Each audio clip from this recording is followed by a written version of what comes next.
আপুনি চকু বন্ধ কৰি স্পষ্টকৈ হলহলীয়াকৈ কোটো ভুল নোহোৱাকৈ ইংৰাজী ক'ব বিচাৰে নেকি? যদি আপুনি এই সকলোখিনি কৰিব বিচাৰে তেতিয়াহ'লে এই ভিডিঅ'টো আৰম্ভণিৰ পৰা শেষলৈকে চাই থাকিব, কোটো স্কিপ নকৰাকৈ চাব। কাৰণ এই ভিডিঅ'টোত মই এনে কিছুমান টিপছ বা এনে কিছুমান ট্ৰিকৰ কথা ক'ম, যিবোৰ টিপছ বা যিবোৰ ট্ৰিক আপুনি ফলো কৰি ঘৰতে থাকি আপোনাৰ স্পোকেন ইংলিছ বা আপোনাৰ কমিউনিকেশ্যন স্কিল ডেভেলপ কৰিব পাৰিব। যিসকল বিগিনাৰ্ছ আছে বিগিনাৰ্ছসকলে ভিডিঅ'টো অলপো স্কিপ নকৰাকৈ চাব, কাৰণ এই ভিডিঅ'টোত যিকেইটা টিপছৰ কথা কৈছোঁ এই টিপছ কেইটা ফলো কৰি আপুনিও আপোনাৰ ইংৰাজী অতি সহজে ডেভেলপ কৰিব পাৰিব। এটা কথা মনত ৰাখিব, এজোপা গছ মজবুত হৈ থিয় হৈ থাকিবলৈ যাওঁতে সেই গছজোপাৰ শিপাখিনিও মজবুত হ'ব লাগিব। ঠিক তেনেধৰণে আমি ইংৰাজী ক'বলৈ যাওঁতে আমি আমাৰ বেছিক যিখিনি স্পোকেন ইংলিছ হয় সেইখিনি আমি প্ৰথমতে ডেভেলপ কৰিব লাগিব। গতিকে আহক এতিয়া আমি কি কিনো পইণ্ট বা কি কিনো টিপছ আমি ফলো কৰি আমাৰ স্পোকেন ইংলিছ ডেভেলপ কৰিব পাৰোঁ তাৰ বিষয়ে ডিছকাছ কৰোঁ। প্ৰথমে আপুনি ধ্যান দিব লাগিব যিবোৰ বেছিক ইংলিছ সেন্টেন্স হয়, যিবোৰ সেন্টেন্সৰ থ্ৰুদি আমি কোৱালিটিৰ বিষয়ে ডেছক্ৰাইব কৰিব পাৰোঁ। আমি যিকোনো বস্তুৰ কোৱালিটি বা যিকোনো জীৱ জন্তুৰ কোৱালিটি বা যিকোনো এজন ব্যক্তিৰ কোৱালিটিৰ বিষয়ে ডেছক্ৰাইব কৰিব পাৰোঁ, তেনেধৰণৰ বাক্যবোৰ আপুনি ইনিচিয়েল ষ্টেজত প্ৰেক্টিছ কৰা উচিত। এজন বিগিনাৰ্ছক যেতিয়া কোনো এজন ব্যক্তিয়ে ইংৰাজীত কোনোবা এটা কুৱেশ্যন সোধে, সেই বিগিনাৰ্ছজনে উত্তৰ দিবলৈ যাওঁতে হেজিটেট কৰে বা লাজ কৰে। কাৰণ কিয়? তেখেতে মনতে ভাবে যে মোৰ বাক্যটো হয়তো ভুল হ'ব নতুবা অন্যজন ব্যক্তিয়ে হাঁহিব। এনে কৰা উচিত নহয়। আপুনি আপোনাৰ লাজ, আপোনাৰ ভয় আপুনি মনৰ ভিতৰত ৰাখি আপুনি বাক্যবোৰ ক'বলৈ যত্ন কৰক। অন্যজন ব্যক্তিয়ে হাঁহিলে আপোনাৰ বাবে সেইটো আশীৰ্বাদ হ'ব, কাৰণ আপুনি আৰু কষ্ট কৰিবলৈ আৰম্ভ কৰিব। যিবোৰ বাক্যই কোৱালিটিৰ বিষয়ে এক্সপ্লেইন কৰে, যেনে আমি ক'ব পাৰোঁ যে the cow is black, the man is old, আমি এনেধৰণৰ কিছুমান বাক্য কওঁ। এনেধৰণৰ বাক্যবোৰৰ দ্বাৰা আমি কোনো এটা বস্তু বা কোনো এটা জীৱ জন্তুৰ আমি কোৱালিটিৰ বিষয়ে ডেছক্ৰাইব কৰোঁ। যেনে আমি ক'ব পাৰোঁ the rose is red, the girl is beautiful. এনেধৰণৰ যিবোৰ বাক্য চুটি চুটি বাক্য, সেই বাক্যবোৰ আপোনালোকে প্ৰথম অৱস্থাত প্ৰেজেণ্ট টেন্সত প্ৰেক্টিছ কৰক। আপুনি যেতিয়া প্ৰেজেণ্ট টেন্সত বাক্যবোৰ ক'ব পাৰিব, তাৰপিছত আপুনি সেই বাক্যবোৰ পাষ্ট টেন্স কৰিবলৈ চাওক, সেই বাক্যবোৰ আপুনি ফিউচাৰ টেন্স কৰিবলৈ চাওক। নেক্সট আমি এনেবোৰ বাক্য প্ৰেক্টিছ কৰা উচিত যিবোৰ বাক্যৰ দ্বাৰা আমি হেবিটছৰ বিষয়ে বৰ্ণনা কৰিব পাৰোঁ। আমি যিকোনো এজন ব্যক্তিৰ হেবিটছৰ বিষয়ে বৰ্ণনা কৰিব পাৰোঁ। আপুনি হয়তো মোৰ হেবিটছৰ বিষয়ে বৰ্ণনা কৰিব পাৰে, আপুনি হয়তো আপোনাৰ হেবিটছৰ, তাইৰ হেবিটছৰ, তেওঁৰ হেবিটছৰ বিষয়ে আপুনি বৰ্ণনা কৰিব পাৰে। তেনেবোৰ বাক্য আমি ইনিচিয়েল ষ্টেজত প্ৰেক্টিছ কৰিব লাগে। যেনে আমি ক'ব পাৰোঁ যে মই স্কুললৈ যাওঁ বুলি কওঁতে আমি বাক্যটো ক'ম যে আই গ' টু স্কুল, বা তাই স্কুললৈ যায়, she goes to school, বা তাই সদায় স্কুললৈ যায়, she goes to school every day। এনেধৰণে আমি বাক্যখিনি প্ৰেক্টিছ কৰিব লাগে। আৰু এনেধৰণে আপুনি যেতিয়া প্ৰেজেণ্ট টেন্সৰ বাক্যখিনি ক'ব পাৰিব, তাৰপিছত আপুনি তাক পাষ্ট টেন্স, ফিউচাৰ টেন্সত ক'বলৈ যত্ন কৰক। যেনে আমি ক'ব পাৰোঁ যে তাই সদায় স্কুললৈ যায় বুলি কোৱা বাক্যটো আমি তাই স্কুললৈ গৈছিল।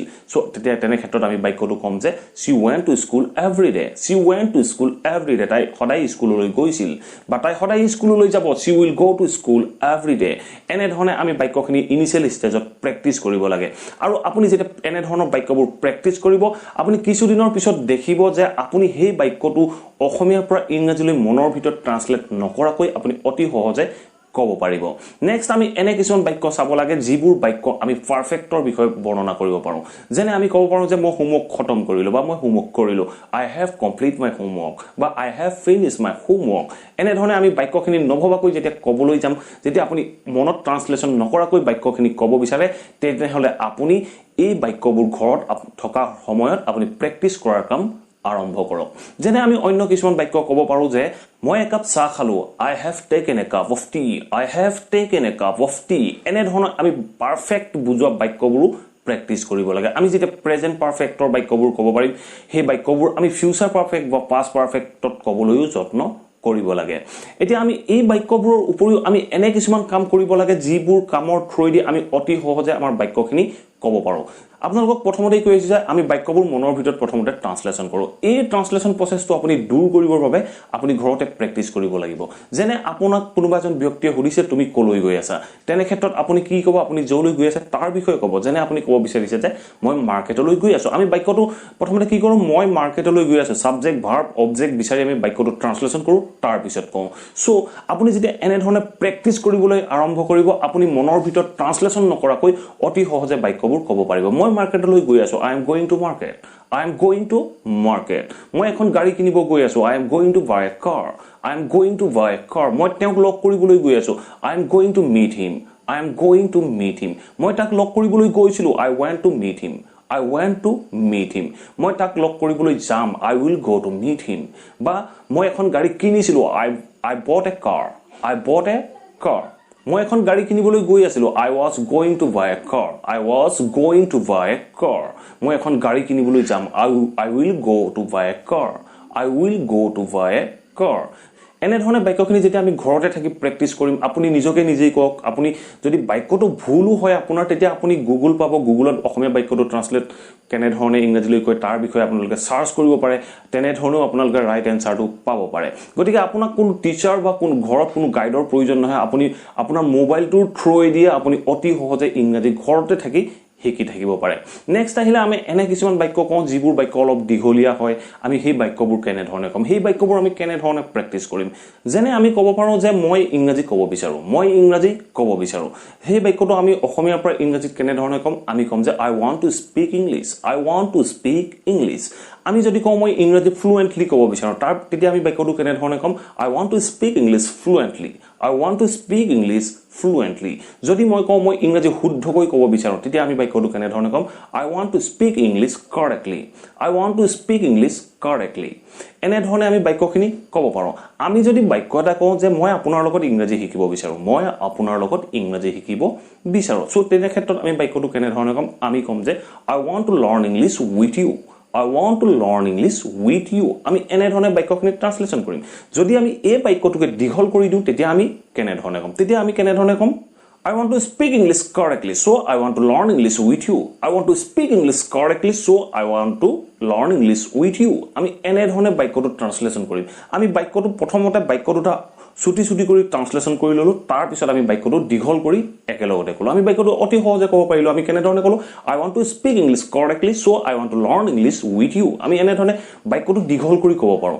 যেনে মই ইয়াৰ আগৰ ভিডিঅ' এটাত এটা বাক্য উল্লেখ কৰিছিলোঁ যে মোৰ বহুত কাম কৰিবলগীয়া আছে, গতিকে মই এতিয়া যাব লাগিব. মোৰ বহুত কাম কৰিব লগা আছে, চ' মোৰ বহুত কাম কৰিব লগা আছে, আমি প্ৰথমতে ট্ৰান্সলেশ্যন কৰিম. চ' আমি ক'ম যে I have lots of work to do. I have lots of work to do. আৰু মই এতিয়া যাব লাগিব. And I have to go now. And I have to go now. আমি এনেধৰণে বাক্যটো দীঘল কৰি ক'ব পাৰোঁ. চ' এতিয়া চাওক, আমি এই বাক্যখিনি আমি যেতিয়া এডভান্স লেভেললৈ যাম, আপুনি বৰ্তমান বিগিনাৰ ষ্টেজত আছে, বিগিনাৰ্ছৰ পৰা যেতিয়া এডভান্স লেভেললৈ যাব, তেতিয়া আপুনি বাক্যখিনি বিভিন্ন ধৰণে ফৰ্ম কৰিব পাৰিব. আমি অলপ আগত কৈ যোৱা বাক্যটোকে আমি এডভান্স লেভেলটো ক'ব পাৰোঁ. আমি কেনেধৰণে ক'ম? I have lots of work to do, so I have got to go now. মই I have got to go now ক'লোঁ. এনেধৰণৰ বাক্য আমি কেনেধৰণে ব্যৱহাৰ কৰোঁ, কি ক্ষেত্ৰত ব্যৱহাৰ কৰোঁ, আপোনালোকক অলৰেডি এটা ভিডিঅ'ত উল্লেখ কৰিছোঁ. সেই ভিডিঅ'টো যদি চোৱা নাই, ওপৰৰ আই বুটামত পাব, ভিডিঅ'টো চাই আপোনালোকে শিকি ল'ব পাৰিব. এনেধৰণে আপুনি যেতিয়া ঘৰতে থাকি প্ৰেক্টিছ কৰিব, এই প্ৰেক্টিছখিনি মই মোৰ ডেইলি লাইফত কৰিছিলোঁ. ময়ো নিজৰ নোটবুক এখন লৈ বিভিন্ন বাক্য মনৰ ভিতৰতে ভাবি সেই বাক্যখিনিত ট্ৰান্সলেশ্যন কৰিবলৈ যত্ন কৰিছিলোঁ. এতিয়া আপোনালোকৰ মনত এটা প্ৰশ্ন হ'ব পাৰে যে আমি বিভিন্ন ধৰণৰ বাক্য কেনেকৈ পাম, আমি এই বাক্যবোৰ কোনবোৰ বাক্য আমি ট্ৰান্সলেশ্যন কৰিম. আপুনি বাক্যবোৰৰ কাৰণে একো চিন্তা কৰিব নালাগে. আপুনি আপোনাৰ ছাৰাউণ্ডিং এৰিয়াত যিবোৰ এক্টিভিটি দেখি থাকে, যিবোৰ বস্তু দেখি থাকে, যিবোৰ কাম আপুনি দেখি থাকে, সেই কামবোৰকে আপুনি ইনিচিয়েল ষ্টেজত ইংৰাজীত কেনেধৰণে ক'ব তাক ক'বলৈ যত্ন কৰক. সেই বাক্যবোৰকে আপোনালোকে অসমীয়াৰ পৰা ইংৰাজীলৈ ট্ৰান্সলেশ্যন কৰিবলৈ যত্ন কৰক. আপুনি যিবোৰ দেখি আছে, গৰুজনী কোলা বা গৰুজনীয়ে ঘাঁহ খাই আছে, ছাগলীজনী দৌৰি আছে, কুকুৰটোৱে ভুকি আছে, এনেধৰণৰ বাক্যখিনি আপুনি ইনিচিয়েল ষ্টেজত ট্ৰান্সলেশ্যন কৰি ক'বলৈ যত্ন কৰক. তাৰপিছত আপুনি যিবোৰ কাম দেখি আছে, মানুহজনে হাল বাই আছে, এনেধৰণৰ বাক্য, মানুহটো গৈ আছে, বুঢ়া মানুহটোৱে চিঞৰি আছে বা কেঁচুৱাটোৱে কান্দি আছে, এনেধৰণৰ যিবোৰ কণ্টিনিউৱাছ টেন্সৰ বাক্য, সেইবোৰ প্ৰেক্টিছ কৰক. আৰু যিবোৰ পাৰফেক্টৰ বাবে আপোনালোকে যিবোৰ কাম আপুনি অলপ আগত কৰিলে, ধৰক আপুনি এইমাত্ৰ ভাত খালে, আপুনি ভাত খাই উঠিলে, তেনেধৰণৰ বাক্যবোৰ আপুনি কেনেধৰণে প্ৰেক্টিছ কৰিব বা কেনেধৰণে ট্ৰান্সলেশ্যন কৰিব তাৰ ওপৰত প্ৰেক্টিছ কৰক. আপুনি যেতিয়া এনেধৰণৰ বাক্যবোৰৰ ওপৰত ইনিচিয়েল ষ্টেজত প্ৰেক্টিছ কৰিব, আপুনি 2 মাহ বা 3 মাহৰ ভিতৰত আপোনাৰ স্পকেন ইংলিছত আপুনি নিজে এটা চেঞ্জ দেখিবলৈ পাব. আৰু আপুনি সেই চেঞ্জ দেখি এদিন ডেফিনেটলি আপুনি নিজেই আনন্দ পাব. গতিকে আশা কৰোঁ আপোনালোকে এই ভিডিঅ'টোৰ পৰা ইংৰাজী কেনেধৰণে প্ৰেক্টিছ কৰিব লাগে তাৰ বিষয়ে জানিব পাৰিলে. আপোনালোকে বহুতেই ভিডিঅ'বোৰ চাই 500-600 মানুহে চাই কিন্তু লাইক কৰে 50 জন বা 60 জনে গতিকে আপোনালোকক ৰিকুৱেষ্ট কৰো আপোনালোকে যিমান পাৰে ভিডিওটো লাইক কৰি যাওক কাৰণ ভিডিওবোৰ বনাওতে মোৰো যথেষ্ট কষ্ট হয় আপোনালোকৰ লাইক পালে মোৰ নেক্সট ভিডিওটো বনাবলৈ মই উৎসাহিত হওঁ আৰু যদি চেনেলটো সাবস্ক্ৰাইব কৰা প্লিজ সাবস্ক্ৰাইব কৰি অল নটিফিকেশন অন কৰি লব আৰু আপোনালোকৰ যদি কিবা কোৱেৰি কিবা কুৱেশ্যন থাকি গল তেতিয়াহলে ভিডিওটোৰ কমেন্ট বক্সত কমেন্ট কৰিবলৈ টোটালি নাপাহৰিব আৰু আপোনাৰ ফ্যামিলি ফ্ৰেণ্ড সাৰ্কেল আপোনাৰ সকলোবোৰ সোশ্যাল মিডিয়া প্লেটফৰ্মত এই ভিডিওটো শ্বেয়াৰ কৰি দিব আৰু আশা কৰো আপোনালোক ঘৰতে আছে সুৰক্ষিত আছে থ্যাংক ইউ